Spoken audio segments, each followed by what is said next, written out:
Hey, this is Alycia Cooper here at the Comedy and Magic Club with another episode of Behind the Punchlines.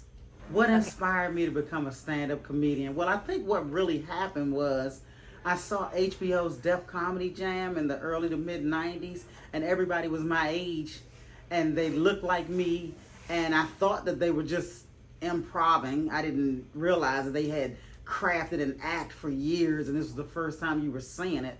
I thought they were just talking off the top of their heads and they were just naturally funny like we are on the bus stop coming home from school. So I said, I can do that. No, I couldn't do that. I jumped on stage in the Maryland area with no material prepared, crashed and burned. And I did that like 3 times and I was like, maybe I'm not funny. No, you just didn't have any material prepared. So I stopped, and then I moved to LA in the year 98, and in the year 2000 was working on a talk show, and one of the other producers forced me to do comedy on one of her episodes. So I was like, oh Lord, what am I gonna do? So I went and got a book on stand-up called The Comedy Bible by Judy Carter, and I started realizing, oh, this is how you craft a joke. There's a formula to this. And once I realized what the formula was, I started really paying attention. Now, I wasn't going to be a comic. That wasn't my thing. I was going to work in television production, and because that's what I was doing, 12-hour days. And then I would go at night to the comedy clubs just to have a creative outlet because there was no human resources at the comedy club. You could say whatever you wanted to say, no matter how inappropriate. And it was just a creative outlet. And I worked all day for 8 years, and then I was sick and tired of television production, so I quit and started attempting stand-up comedy full time. So I started doing colleges, and then I went overseas, and so I just stuck with it. But my early inspirations were Def Jam and all the sitcoms I used to watch as kids, all the ones that every young black girl watched, from What's Happening, everybody thought they were Dee, or Facts of Life, everybody thought they were Tootie, or just all the sitcoms, and that really honed my love of stand-up. And my older cousin Karen, she had to move in with us because her mother put her out for being sassy, and she was 9 years older than me, so she's 17 and I'm 8, and I'm listening to everything she's listening to. Richard Pryor, Eddie Murphy, we're sneaking Millie Jackson albums after everybody's asleep, so she fostered my love of just people who are humorous to begin with, and I watched everything with her, especially even in the early days. I remember the early days of watching Judy Tenuta, Gallagher, Arsenio, who else? Ellen DeGeneres, Margaret Cho, just so many people that fostered my love of stand-up before I even thought I could be one. My comedic influences growing up was, I would have to say, Richard Pryor, Eddie Murphy, Red Fox. I loved Red Fox. He was just crazy. Who else growing up? Those were pretty much the bigger ones. I listened to Cosby. I love the fact that he was a great storyteller. And was there anybody else I could think of? I didn't become a Dick Gregory fan till later on. And I didn't realize Paul Mooney was the brains behind a lot of stuff until later on, because I was able to open for both of them in the same weekend in DC. That was exciting. But yeah, so my early influence were I watched Raw and Delirious, and I thought it was the most brilliant thing ever. And to this day, it's still in my top 10 of all-time specials. The way I come up with my material is it has to make me laugh first. So if it's something that I observed and it made me laugh, I'll pick up my iPhone and I'll talk it in through the voice memo. And that's the nucleus of the joke, and I'll just continue to go from there. And if I can't talk it in, I'll type it in. But I'll make sure that if it made me laugh, I feel like there's something there. I can't even really take material from other people who said, I'll write something for you or try this, because it has to really, I think, originate with me. I've had a lot of people try to give me stuff, and it wasn't authentic enough to me. It wasn't my voice, so I couldn't pull it off. But I know when something's funny, because I at this point I have a sense of humor, so I know what works and what does not at this point. My first gig as a comedian was in Maryland at some bar on Allentown Road, and it was not comedy conducive. It's comedy conducive if you're a veteran at it and you have an act, But for somebody brand new, it was behind a wall, but the wall was open. So the right on the other side of the wall was a bar. So people are there drinking and laughing and smoking and talking, and you can hear all of that from your stage because they're not here for the comedy.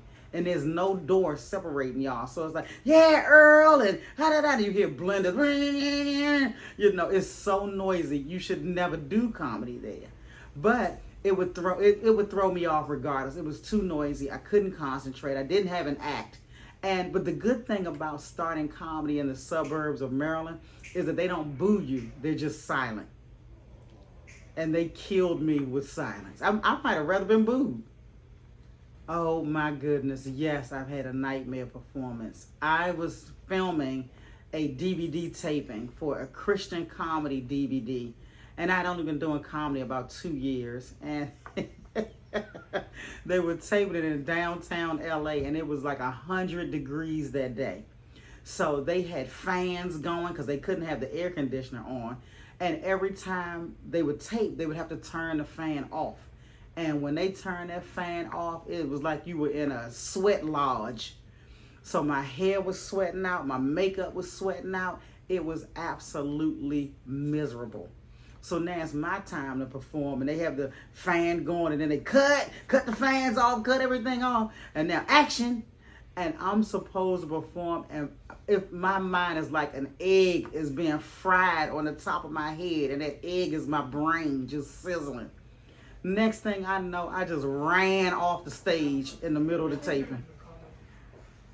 Miserable.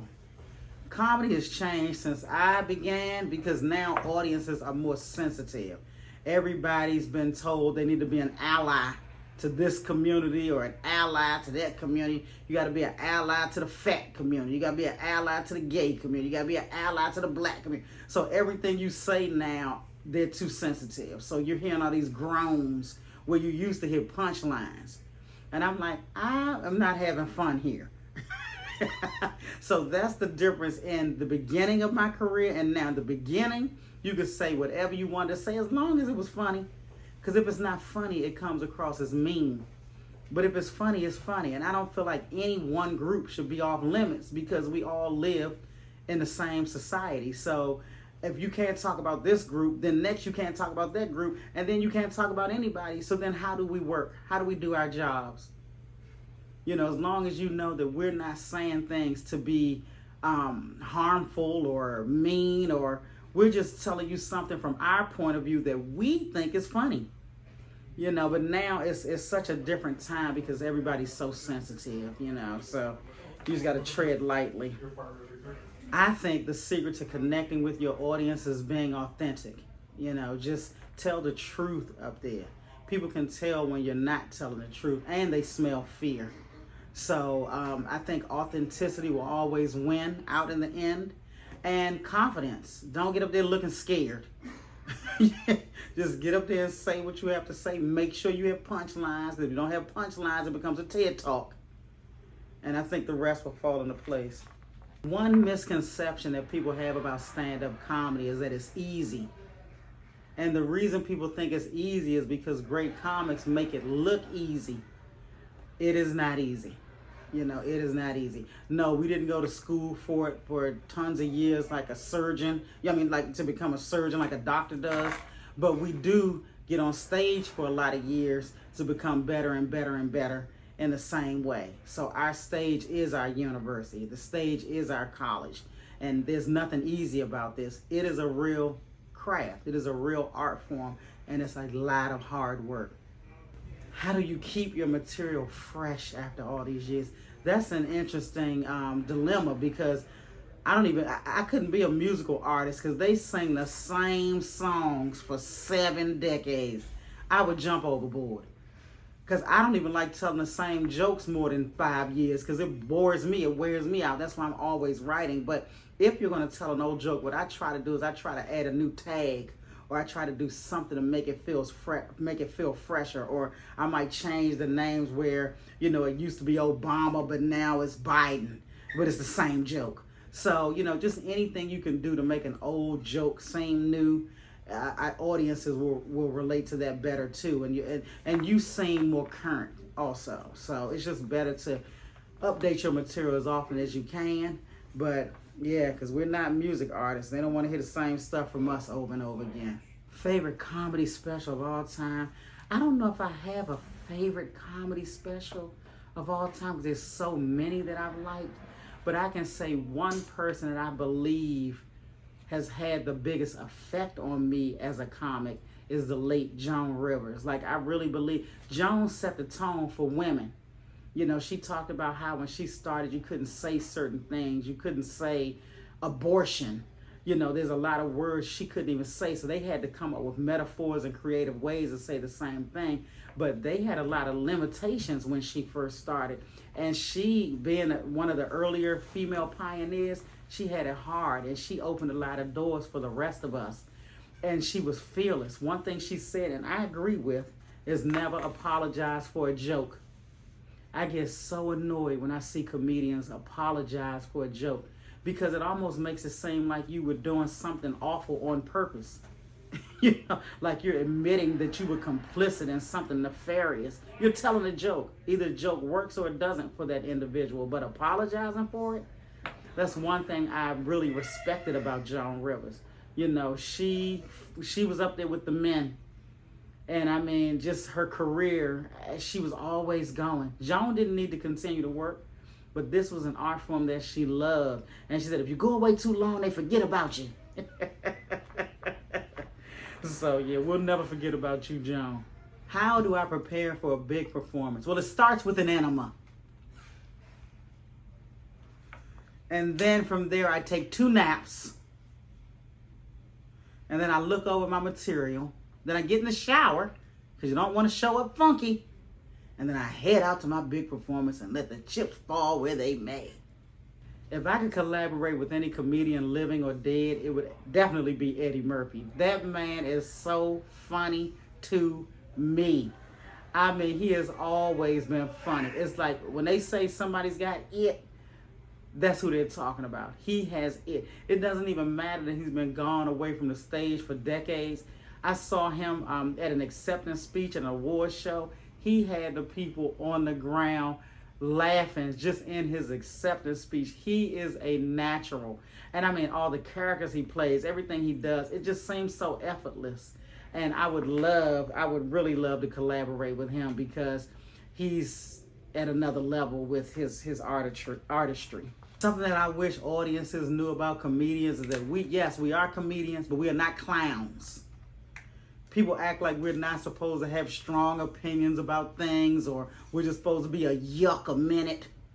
We're not a yuck a minute. We are serious people. That's why if you really pay attention to stand-up comedians, they win Oscars for dramatic roles. We're really dramatic people that make you laugh. And we're not just here to say the things you want to hear. Yuck, yuck, yuck, yuck, yuck, yuck, yuck. You know, we really have opinions and strong opinions about things. And what we're doing is we're bringing you into our world. So that's something that I wish that people knew about comics is we're very serious people. My hope for the future of my comedy career is I would like to continue doing stand-up, but I'm also attempting to transition to directing things that I've written and produced that involve stand-up a lot of times too. So I'm trying to sell a series right now about stand-up comedians. And another reason why I want to do that is because I want to provide work and acting opportunities for stand-up comics who are still struggling to make it and get a break, like Ice Cube did with the movie Friday.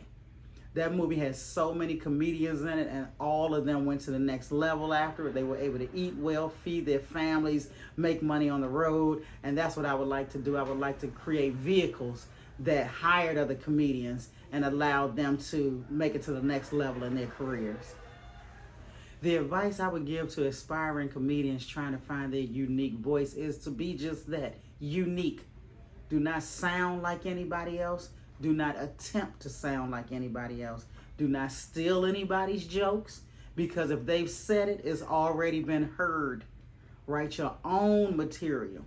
Do it the long way, the harder way. Don't try to skip corners. Don't try to jump the line. and be yourself. Talk about things that you know. Talk about your life, your family, because nobody else can do that but you. So that would be my advice, is just to be yourself and be confident in yourself. Trust the process. Do not have, don't have a fear of silence. All silence means is that they're listening. It took me a long time to figure that out. When I first started doing comedy, I was writing jokes where I would hear a laugh every 60 seconds. Like I had to ba-da-da, ba-da-da, ba-da-da, because I wasn't confident enough to think that I wasn't bombing if I wasn't hearing the laughter. Now, you don't even have to laugh, because at some point I have a punchline that's going to get you. So I don't care. I can deal with silence now, but it was a process to get there. So just understand that silence is your friend. So I've probably been performing at the Comedy and Magic Club about, I'd say, 15 years. And my first manager was Barbara Holiday. She now owns Flappers. And Barbara used to send emails to Richard. Oh, can you check out my client? I wasn't ready back then. But then years later, Richard allowed me to come in, and I guess you could say in a sense audition. So I came in and I did whatever amount of time I had to do that night, maybe 9 minutes. And I think I did well enough. This is about 15 years ago or so. And I wasn't getting booked consistently after that first time, but he did have me back. And then I just kept trying to get better and better and better, because this club is a unique experience. This club has a unique clientele. So you have to really choose your material for this club. And once I learned how to do that, I started getting booked pretty consistently. And I've been here, I'd say at least 15 years, just really enjoying it, But yeah, I had to audition. And then the bookings didn't come right away. So I don't want anybody to think I auditioned and the next day I was here every weekend. No. So, but I got more and more each time, and I got stronger as an act. So I had to earn my way in. And this is the thing about comedians. You have to understand, if you go to a car dealership and you don't have the credit, you're not getting the loan. This is the same thing here. You have to build up your credit in order to get the bookings. It's not personal, and you're not going to take your broke behind to the Mercedes dealership with Ford money. And that's what comedians have to understand. Get your Mercedes money and then come to A-list clubs like this, and you'll get what you worked hard for. Oh my goodness. Today I'm opening for Jay Leno, somebody I've admired for a very long time. The very first time I saw Jay Leno, he was in an episode of Good Times. Jay has just been amazing for a long time. I even have his book, Leading with My Chin, or Leading with Your Chin, and I didn't even realize it's sitting on my bookshelf at home. I should have brought it so that Jay could sign it. So next time I'm going to bring my book. So I'm just a Jay Leno fan. I respect everything he's done. I respect his love for the craft, because he doesn't have to do stand-up anymore. He does it for the love of it, and just watching him is a class all in and of itself. So it's an honor to host a show that Jay Leno is the headliner of.